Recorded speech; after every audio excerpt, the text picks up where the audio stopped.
ہر شخص میں اللہ تعالیٰ نے کچھ جذبات رکھے ہیں، وہ خوشی منانے کے لیے ہے اور دوسری قسم کے لیے رنج و غم سے بھی متاثر ہوتا ہے، خوشیاں بھی مناتا ہے۔ خرچ کا جذبہ بھی رکھا ہے اللہ تعالیٰ نے اور بخل کا بھی رکھا ہے۔ حدیث پاک میں جو اللہ کے لیے دے خرچ کرے اور اللہ تعالیٰ کے لیے خرچ کرنے سے رک جائے، منع کرے، اور جو اللہ کے لیے محبت کرے اور اللہ تعالیٰ کے لیے دشمنی کرے، اس کا ایمان مکمل ہو گیا۔ چار باتیں جس میں ہو گئی اس کا ایمان کامل مکمل ہو گیا۔ دے تو اللہ کے لیے، نفس کہہ رہا ہے وہاں خرچ نہیں کر رہا، اللہ جہاں کہہ رہا ہے وہاں خرچ کر رہا، اور رک رہا ہے خرچ سے اللہ کے لیے۔ اللہ تعالیٰ نے جہاں خرچ کرنے سے روکا ہے وہاں نہیں کر رہا، اور جہاں خرچ کرنے کی اجازت دی ہے ہم کر رہا ہے۔ نفس کہہ رہا ہے یہاں خرچ کر دو، لیکن اللہ تعالیٰ کہہ رہے ہیں یہاں خرچ مت کرو۔ یہاں خرچ کرنا اپنا مال کا ضائع کرنا، اور ادھر اللہ کی ناراضی، تو وہ رک جاتا ہے اس خرچ سے۔ اور جو اللہ کے لیے محبت کرتا ہے، اللہ تعالیٰ کے حکم سے، اجازت سے، اپنی اولاد سے، بیوی سے، ماں باپ سے، بھائی بہن سے، ان سے تعلق محبت اللہ کے لیے۔ اللہ تعالیٰ نے رشتے بنائے ہیں، ان رشتوں کا خیال کرتا ہے۔ اور جو دشمنی کرنا ہے تو وہ اللہ کے لیے، شیطان سے دشمنی کرنے کا اللہ نے فرمایا، ان الشیطان لکم عدو فاتخذوہ، شیطان تمہارا دشمن ہے، اس کو دشمن سمجھو، اسے دشمن چن لو۔ نفس ہمارا اندر جو پلا ہوا سا بیٹھا ہے وہ ہمارا دشمن ہے، بلکہ شیطان سے بڑھ کر دشمن ہے۔ اندر ہی اندر تقاضا کرتا ہے کرو کرو۔ تو ہمارے اندر جو جذبات ہیں اللہ تعالیٰ نے رکھے ہیں، کیا ہے؟ خرچ کا بھی ہے اور بخل کا بھی ہے، اور محبت کا بھی ہے، دشمنی کا بھی ہے۔ ان جذبات کو ہم کہاں پورا کریں اور کہاں پورا نہ کریں، اس کے لیے ہمیں اللہ کے قانون کو جاننے کی، بوجھنے کی، سمجھنے کی ضرورت ہے۔ ایک موقع ہماری زندگی میں خرچ کے تعلق سے شادی ہے، جسے ہم خرچ کا موقع سمجھتے ہیں، تو اسے اللہ تعالیٰ کے قانون میں دیکھنا ضروری ہے کہ خرچ کرنے کی اجازت کہاں کہاں ہے، کس انداز کی ہے۔ جسے دیکھو غریب سے غریب بھی اس وقت ہاتھ کھول دیتا ہے خرچ کے لیے۔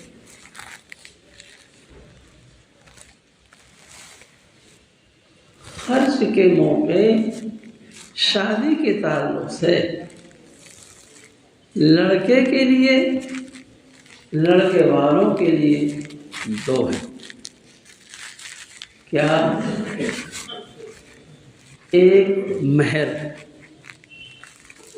مہر ایک قرض ہے، معاوضہ اور بدل ہے، اس لیے مہر دینے کی اس کو ادا کرو۔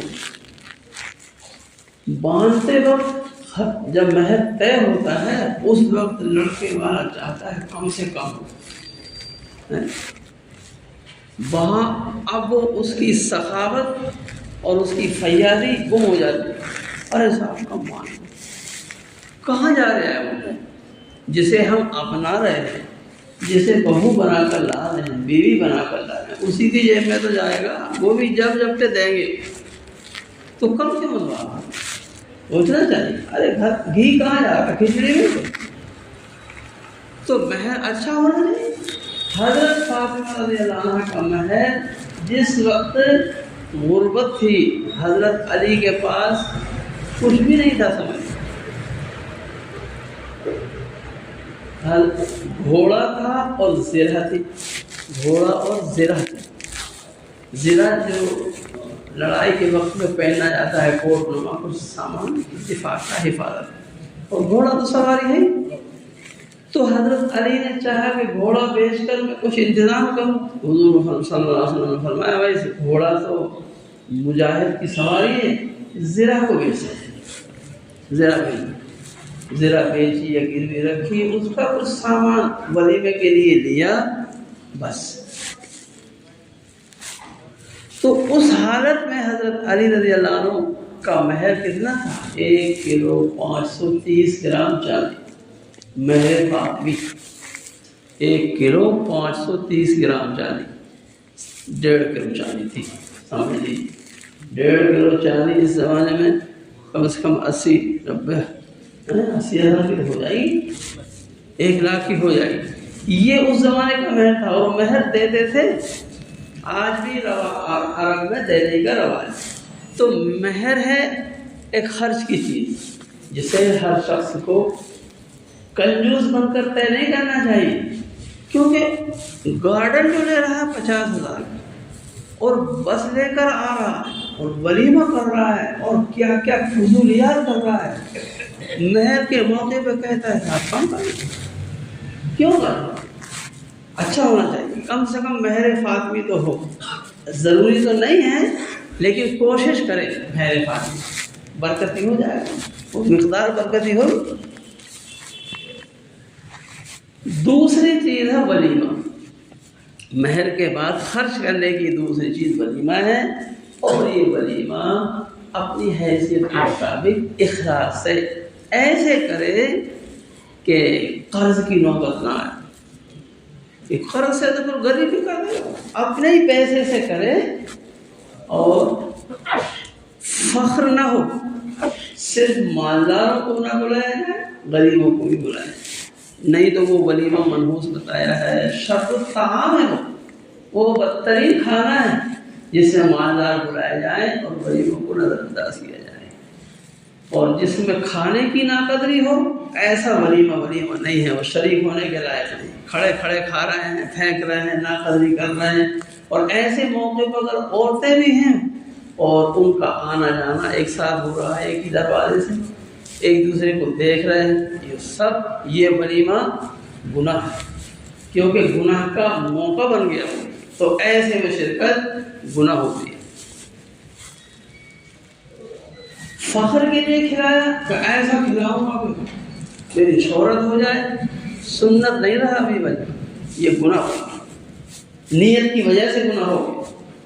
کپڑا پہن رہا ہے تاکہ لوگ تعریف کریں، یہ کپڑا پہننا گناہ ہو گیا، اچھا کپڑا، اور اس لیے پہن رہا ہے کہ اللہ نے مجھے دیا ہے تو میں اچھا پہنوں تو شکر ادا کریں، اللہ تعالیٰ کرم ہے تو نے مجھے اس لائق بنایا۔ تو اللہ تعالیٰ تو چاہتے ہیں کہ اپنے بندے پر اپنی نعمتوں کا اثر دیکھے، تو یہ صحیح ہے، اور نیت بدلی حکم بدلتا۔ تو ولیمہ اگر اس نیت سے ہو کہ میری تعریف کی جائے، یا مالداروں کو بلائے غریبوں کو نظر انداز کرے، بدترین کھانا ہے۔ حیثیت کے مطابق ہو، مالدار کھلا لیا پوری برادری کو، تو غریب تھوڑی کھلائے، غریب کو 10-20 لوگوں کو کھلا دے گا، ولیمہ ہو جائے گا۔ وہ اپنی شایان شان بس وہ مختصر کھانا کھلا دے، اگر وہ سبزی بھی کھلا دے ولیمہ ہے، کیونکہ اس کی حیثیت کے مطابق۔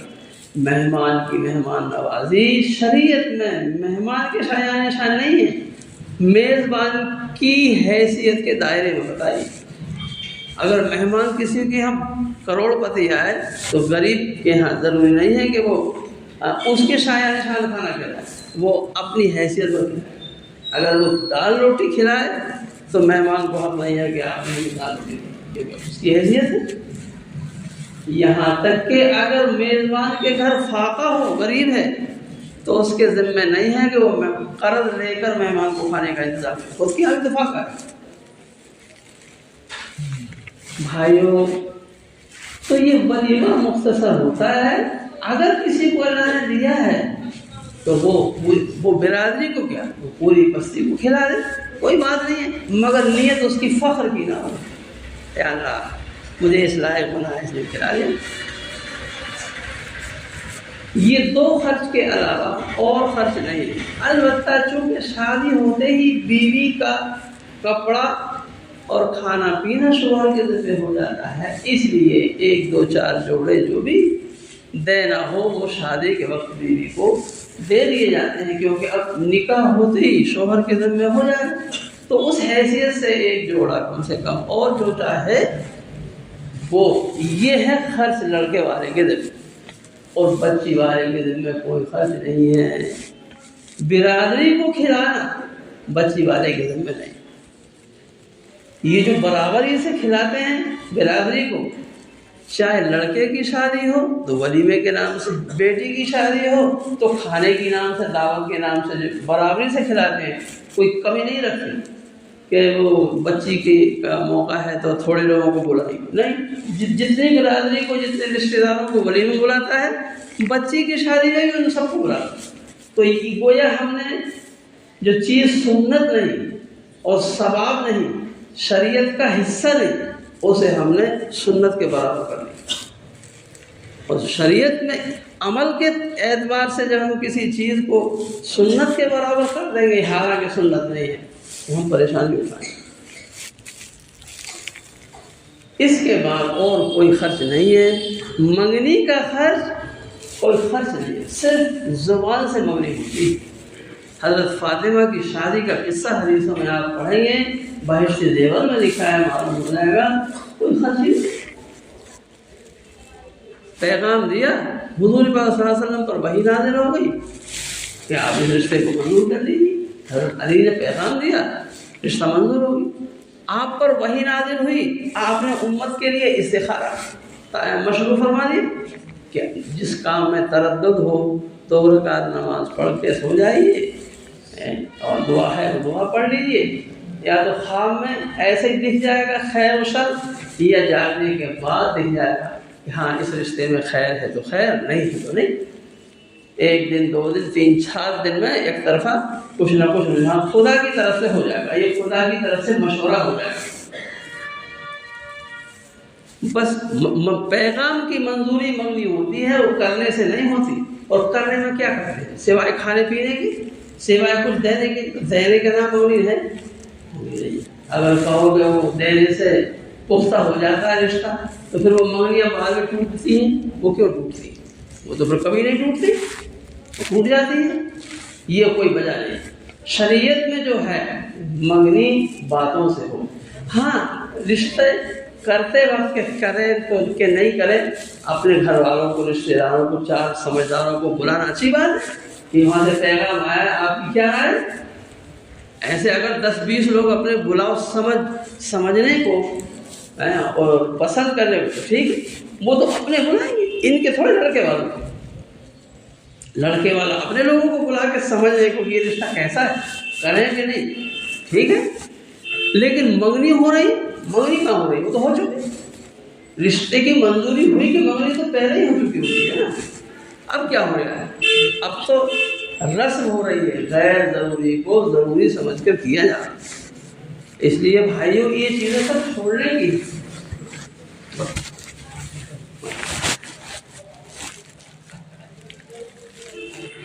نکاح کی مجلس میں لڑکی والے کی طرف سے کچھ میٹھا میٹھا تقسیم کرنا، یہ لڑکی والے کے لیے ہے، یعنی جس کے گھر یا جس کی بستی میں نکاح ہو، جس کے دروازے پر اس سے متعلق مسجد میں نکاح ہو، چونکہ وہ میزبان ہے لڑکی والا، اور لڑکا والا تو مہمان ہے۔ مہمان سے خرچ نہیں کرایا جاتا۔ مہمان ہو رہا مجھ سے کہے تم خرچ کرو، یہ عقل کے بھی خلاف ہے، شریعت کے تو خلاف ہے ہی، عقل بھی کہتی ہے مہمان سے تھوڑے خرچ کرائیں۔ تو وہ جو اصل میزبان لڑکی والا ہے، جبکہ لڑکی والے کے یہاں نکاح ہو، درمیان میں کہیں ہو رہا ہے، جیسے بھوپال حصے میں نکاح ہوتے ہیں، اب بچہ کہیں گا، بچی کہیں گی، تو وہاں ٹھیک ہے، وہاں بانٹنا ہے تو مل جل کے بانٹ دیں، یا لڑکے والا بھی بانٹ سکتے۔ مگر جب لڑکی والے کے یہاں نکاح ہو پھر تو اسی کو بانٹنا۔ کیوں؟ حدیث سے اس کا ثبوت ہے۔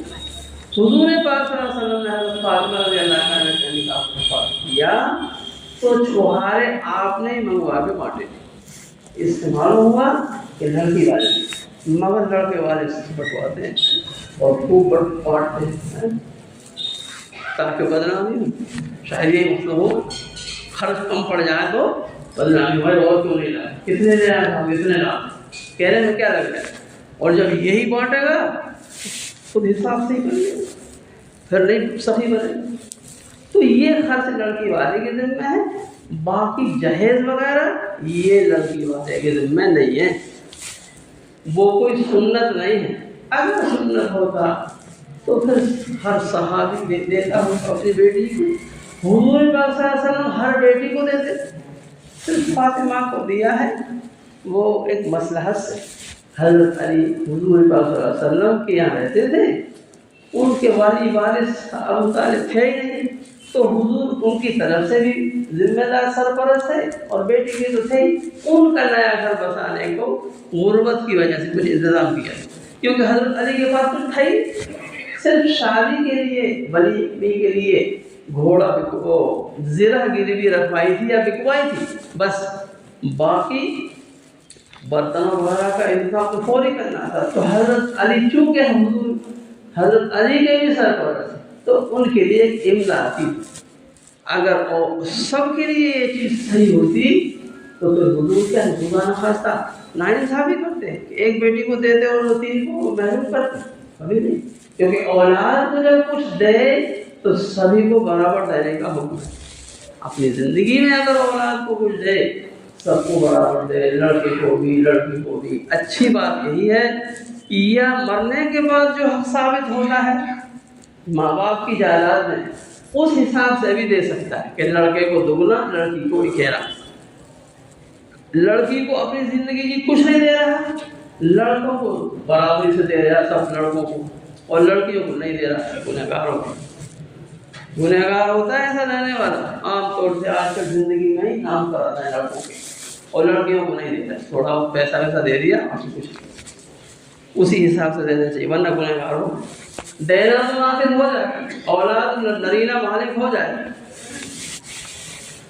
میں کیا عرض کروں، بہت زیادہ فساد و بگاڑ اور بہت خرچ کے تعلق سے یہاں شادی کی موقع پر بہت زیادہ شریعت کی خلاف ورزی اور مال کی ناقدری، فضول خرچی، بربادی ہو رہی ہے۔ اس کی وجہ سے اس کے جو نتائج نکل رہے ہیں آج، وہ نتائج کیا ہیں؟ ایک تو تنگ دستی آ رہی، شادی کی خاصیت تھی خوشحالی، ان یکونوا فقراء یغنیہم اللہ من فضلہ، شادی کی خاصیت ہے مالداری آتی ہے، کیونکہ ایک فرد کا ہی تو خرچ بڑھتا ہے بیوی کا، باقی اس سے انتظام کتنا زیادہ ہوتا ہے۔ بے فکری کوئی ہم کو نوکر صرف کھانے پر مل جائے گا، کھانا کھائے گا بس، تو اس کو کتنا سستا سمجھیں گے، اور یہ تو بیوی ہے، یہ اولاد کا ذریعہ، گھر کے انتظام کا، پکانے کا، نگرانی کا، کسی چیزوں کا ذریعہ، اس سے خوشحالی آتی ہے، مگر چونکہ ہم نے اس طریقے پہ نہیں کی اس لیے تنگ دستی آتی ہے، بجائے شفا کی اور مرض پہ پڑتا ہے۔ ایک چیز یہ ہے جو نقصان تنگ دستی آتی ہے، قرض میں ڈوب جاتے ہیں، شادی کی ہے اس لیے سارا قرض آ۔